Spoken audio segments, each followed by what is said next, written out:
Hey, I'm looking on the line, and we've got Edward Halterman, the PFO expert pro staffer who covers the Santa Monica Bay from the Surf for Us. Edward, welcome to the Philip Friedman Outdoors Radio Show. Hey, how's it going, buddy? Going good, man. We had such a great time with you last time. Bob Osborne, myself, Art Soriano. Watching Osborne get towed up and down the beach by a 35-pound shovel nose was pure entertainment. Yeah, to say the least, man. I was kind of, when I saw that, the initial bite, if you remember, I pretty much called it. I figured that's what it was. I was hoping it wasn't. You're always hoping it's a fluke like a striper or a halibut that, would rip a sidewinder, which I don't know if they do, but you never know. And that's what I was kind of hoping for. But the most disappointing part for me was I wanted him to get some of those big perch, So, but next time, because we got to get him hooked up, so. Oh, yeah, I know, and I know exactly what you mean, and you did call it. I was wrong. I thought it was a blue marlin, and I blew that one. I know, man. I couldn't believe it. I thought for sure that's what it was, man. All right, well, we had some pretty big surf and some wind and, adverse conditions. How did that affect the bite this past week?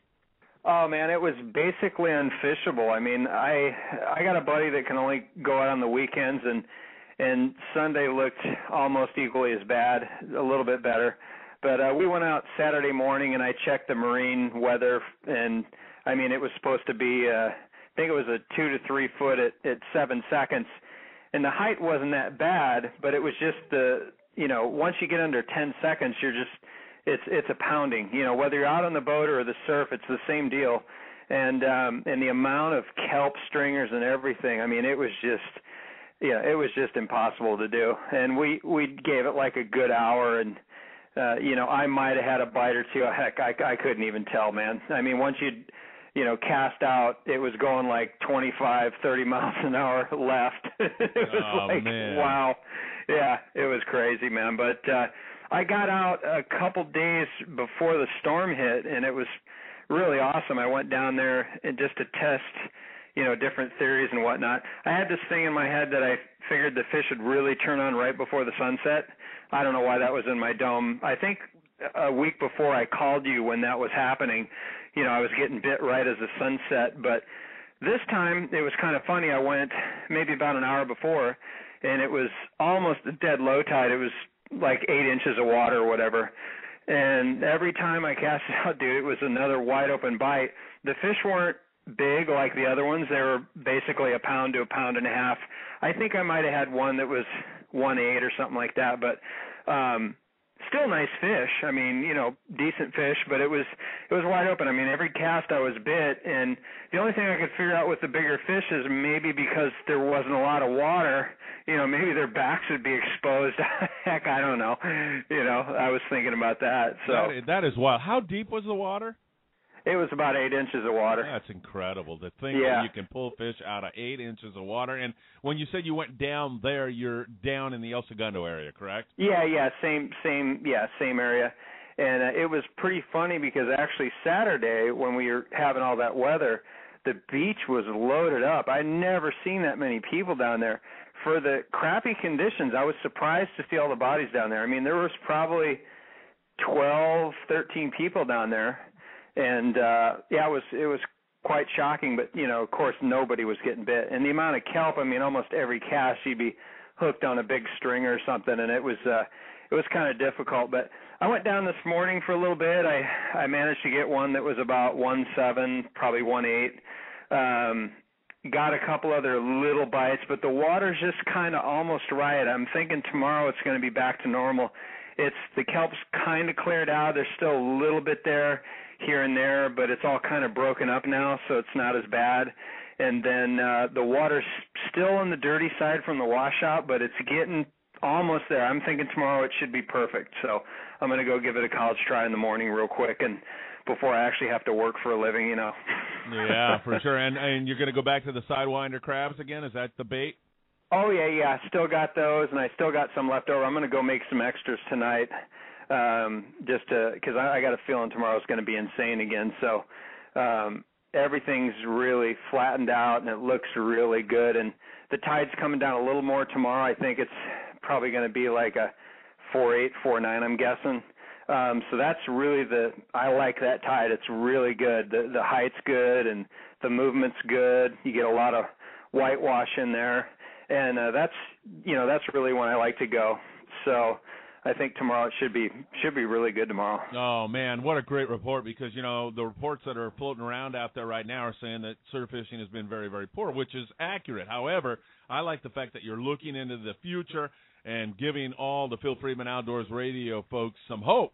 And you think it's going to be a good one tomorrow. I have to agree. I'm looking out of our studios right now in Surfside, and it's beautiful. The ocean looks just perfect. We're getting back to normal again. Yeah, I did take out the traveling circus today looking for the smelt, but as you know, I didn't locate any, which is kind of disappointing because I was actually going to target halibut tomorrow because I've been seeing so many of them, that it's just I can't not try to do it.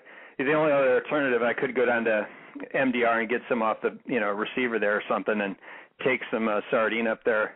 But my buddies nicknamed my rig the Traveling Circus. I got this dolly that's you can unfold it to where it can be flat and you can load up up to 500 pounds on it. I got a couple 7-gallon cans that I got on there with 44-gallon aerator. I get all the water, I dump it in the buckets, fill them up with smelt, take it back to my truck, and then dump it in my 44-gallon portable bait tank, and they'll stay alive, 4 or 5 days in there. They're smelt. They're really tough. So the first time my friends saw it, they were laughing so hard, and then the second time, this guy Doug says, "Hey man, that's a Traveling Circus, dude. That's what you are."